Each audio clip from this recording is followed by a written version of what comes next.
Iranian capital, Israeli and American flags are burned. A group of hardline protesters have taken to Tehran's streets to condemn what Iran's leaders have called an act of terror. Iran's president threatening revenge for the killing of the country's top nuclear scientist, but says they will respond at the proper time. The West suspects Mohsen Fakhrizadeh was the force behind a secret Iranian program to make nuclear weapons. Now, state media says armed assassins fired on his vehicle. This photo of the aftermath shows the windshield riddled with bullets, glass and metal strewn across the roadway.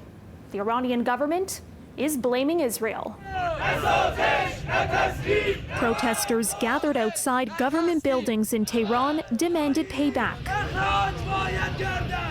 In a 2018 presentation, Israel's prime minister singled out the scientist as a prime player in Iran's quest to build a nuclear bomb, a charge Iran has denied.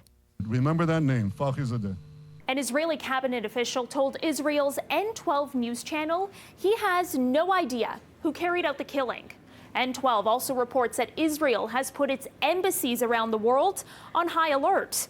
Now, Iran's supreme leader says they must commit to two crucial matters: retaliate against the killers and continue the work.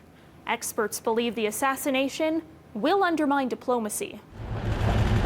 The incoming president has indicated he's open to reviving diplomacy with Tehran and the nuclear deal of 2015, which Israel strongly opposes. The assassination coming in the final days of the Trump administration. But what remains to be seen is whether that factors into how and when Iran strikes back against Israel and its closest ally, the U.S. Are they likely to retaliate on a large scale? They say they will. I'm not entirely sure. We'll see it in the next 2 months. And then Joe Biden's bid for diplomacy may pick up again. This isn't the first killing this year to anger Iran. In January, the country's most prominent military figure was killed by a U.S. drone.